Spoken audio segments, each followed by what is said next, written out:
Theosophical Wisdom Podcast welcomes you to the fifth episode. The subject of the fifth episode is why is there injustice in society? In the first episode, just to recall, the object of the series of Theosophical Wisdom Podcast was explained.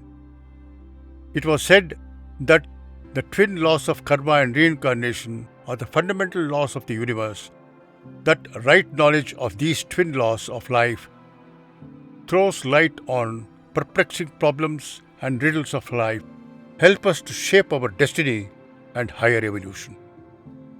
In the second and third episodes, the twin laws of karma and reincarnation was detailed and shown that these laws disclose the scientific basis of virtuous and ethical living, which makes for happiness, and also the ways and means of attaining freedom of soul and human perfection.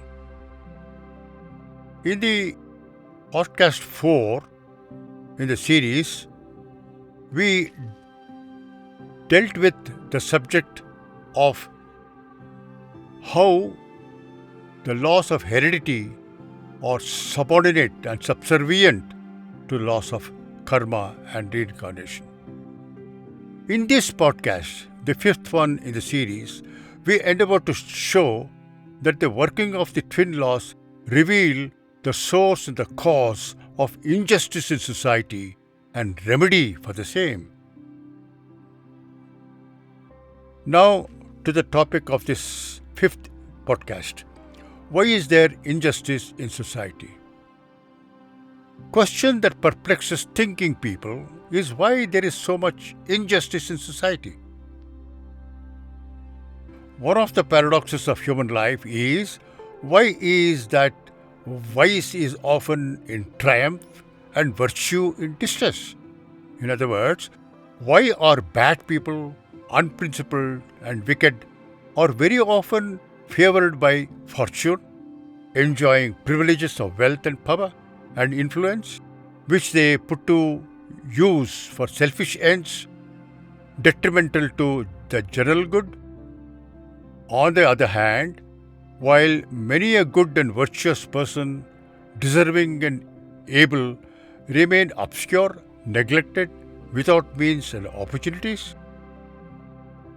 Another glaring injustice we find in society is the inequality in economic means, in opportunities for growth and development, exploitation of the poor and the oppressed.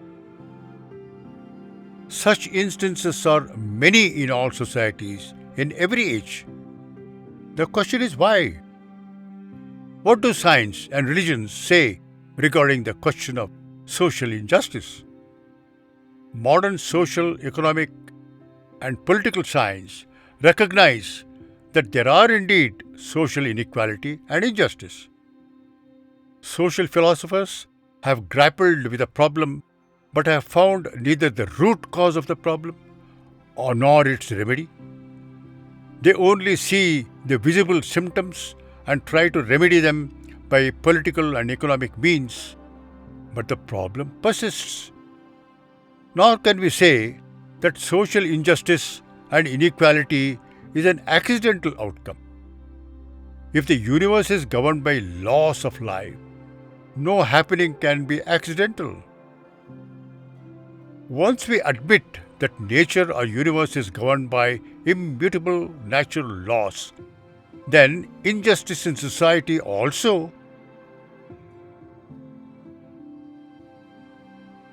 as exacting as the physical laws which science has discovered. Ancients did know the cause of social evils and problems and their remedy because they had the knowledge of the spiritual, intellectual and moral laws governing the human and universal life and progress, as accurately as modern science knows the working of physical laws. Ancient wisdom says that just as natural laws govern in the physical world, so do moral and spiritual laws rule in the mental, moral, and spiritual world, which have a profound impact on our whole of individual and collective life. We must search for reasons and the remedy for the social ills in those laws. So, ruling out the theory of accidental happening, of the social injustice, let us see what the Orthodox religions say. What do religions say? Orthodox religions say that God willed such anomaly that someone should be enjoying all the privileges, though wanting in conscience and bad in conduct, and another good and capable should be deprived of opportunities. Such a conception paints God in poor light. Such a God can only be a tyrant rather than a benefactor. So, the religionist view that injustice prevails because God willed it is absurd. As absurd as to say that social disparities and injustices are due to chance. The only explanation which is just, logical, and commonsensical is that apparent injustice is the result of our own actions done individually and collectively in the past. This law of cause and effect, known as karma. Working of this moral law is stated in the axiom, as you know, so you reap. As you sow, so do you reap. How does this explain social injustice we are speaking of? That bad men often enjoy influence, wealth, and power, whereas the poor men often suffer disadvantages, though deserving much better opportunities. It is a law of karmic retribution and compensation with far-reaching and profound implications. It is this law which is at the bottom of the apparent injustice in society.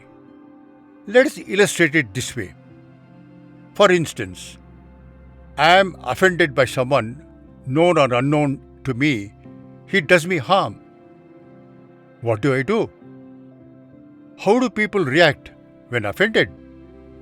Generally, the one offended retaliates, does he not? Taking the illustration further, supposing I am offended by someone, I, who is offended, following the common tendency of people in general, retaliate. How do I retaliate? How do people normally retaliate? I feel angry, feel hatred towards him, think of and imagine revengeful acts and thoughts against him, curse him in my thoughts, and entertain in my mind revengeful thoughts and wish him ill. Do you think that thinking good or evil is of no consequence? But actual deed, physical deed only matters? This is a grave mistake. Thoughts are generally considered to be of no consequence, but in fact, thoughts and feelings we entertain are productive of far-reaching consequences than physical acts alone, done without much underlying thought. Now, my thought produces a series of effects by which I will be inescapably bound, though I may not be aware of it. In conceiving revenge or hatred against anyone in my mind, even if he be my enemy, I have already hit him, though not physically. I have already committed violence against him on the inner plane of being. Because thought or mind is a real plane of action. Physical action may or may not follow the violence committed in thought, but karmic consequences follow my thought action. and my intent and motive, not so much physical act. Two questions arise from this hypothetical episode. 1. Was the harm my offender did to me was accidental, or was it the outcome of a precedent cause I myself instituted sometime in the past? 2. What is the karmic effect which will follow my thought and act of anger, hate, or revenge? Now let's examine these two questions. Take up the first question first. Law of karma is a law of cause and effect. Every event experienced by one is caused to happen by the precedent event or action done by the same individual in the past. The one who produces a cause by his action, the same one also experiences the effects which follow this action at another point of time and place. Effect follows cause. One who feels the effect is the same one who produced the cause. Harvest we reap is the outcome of the sowings we did. If we had not sown, we would not reap. No evil to him who does no evil, teaches the Buddha. If we have sown wheat, we will harvest wheat, not sesame. If we have sown weeds, we will harvest weeds, not wheat or barley. Therefore, the hurt I receive from someone in the present life ought to be the effect of a cause which I myself had created in the past by my own action, which had hurt the other, who is now causing me harm.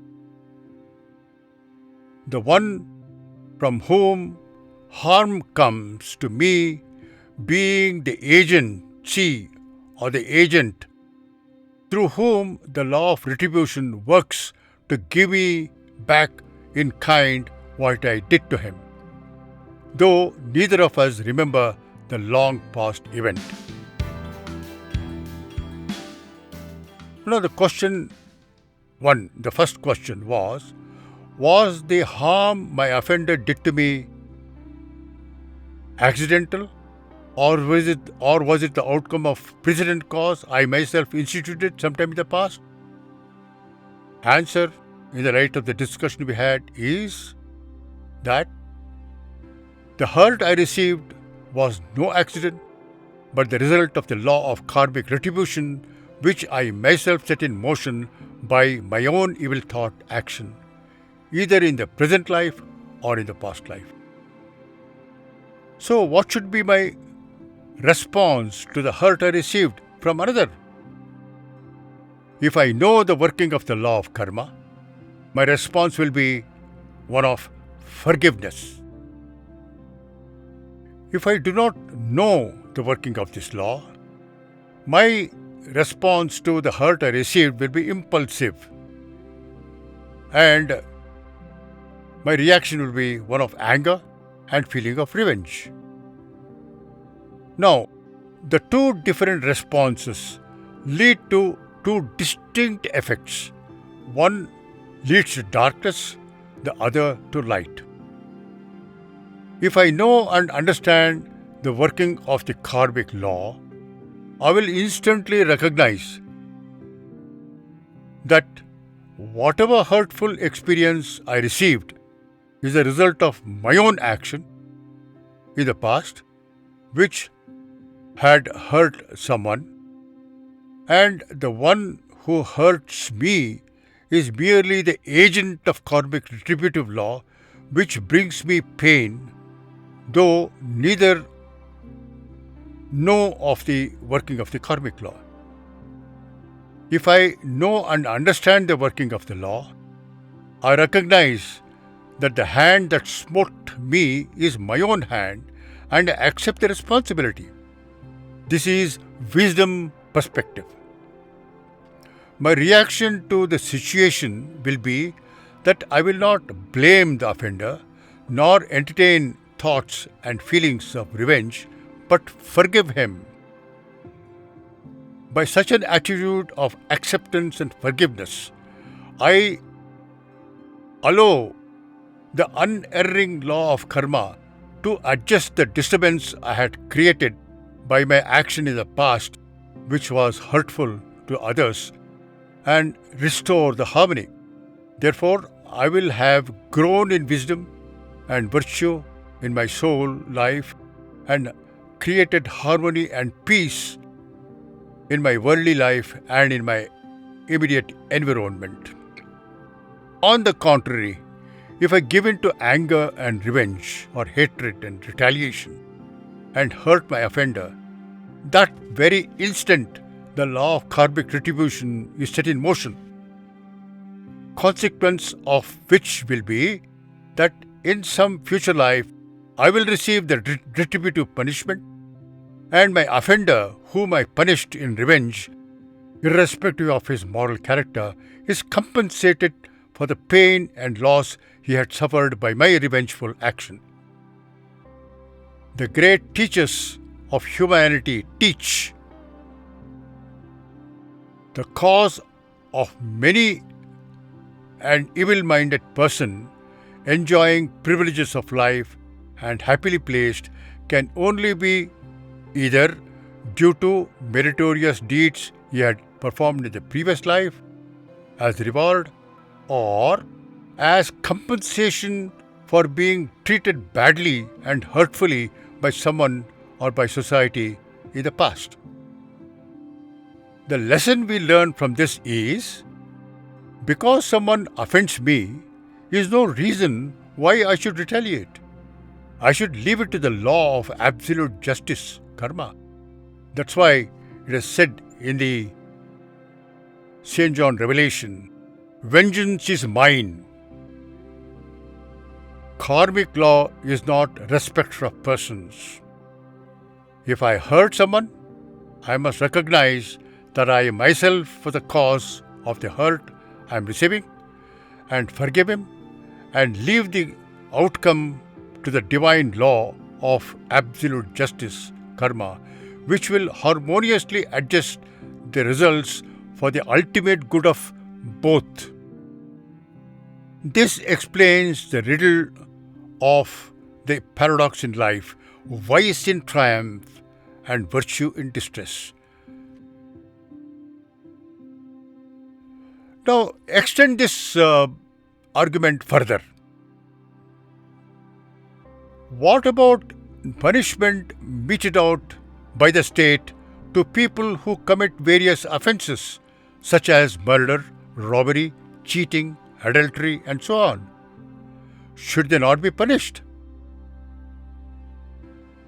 The answer is, this is a very important question which directly bears on social justice and harmony. If the karmic law, the law of retribution and the law of compensation is well known and understood in the nation, the whole of corpus of jurisprudence would be reviewed and remodeled to accord with the karmic law. The first and the foremost reform will be total abrogation of capital punishment, and secondly, punitive clauses in the books of human laws would be modified and replaced with provisions for education and reform of offenders and criminals. In view of the law of karma, the state will make restrictive provisions in the books of criminal procedure and eliminate clauses which prescribe retributive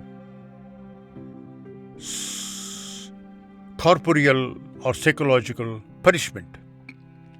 Everyone who is punished by the state by death penalty or otherwise is compensated by the law of karma by rewarding him in the next life. The killer was a bad person. The state punished or killed him. He will be reborn duly compensated for punishment he had received in the past. Every loss he suffered is compensated by appropriate reward. This is the reason why bad people are often in advantageous position in life. Thus, society will suffer bad effects of killing the evildoer, by causing to be produced more crime and other social evils. Such a legal reform will transform the society into a more harmonious and humane one. Individually, understanding of the law and conformity of thought and action to accord with it paves the way for true happiness, peace and progress and greater and a nobler life. Does the law of karma apply only to individuals?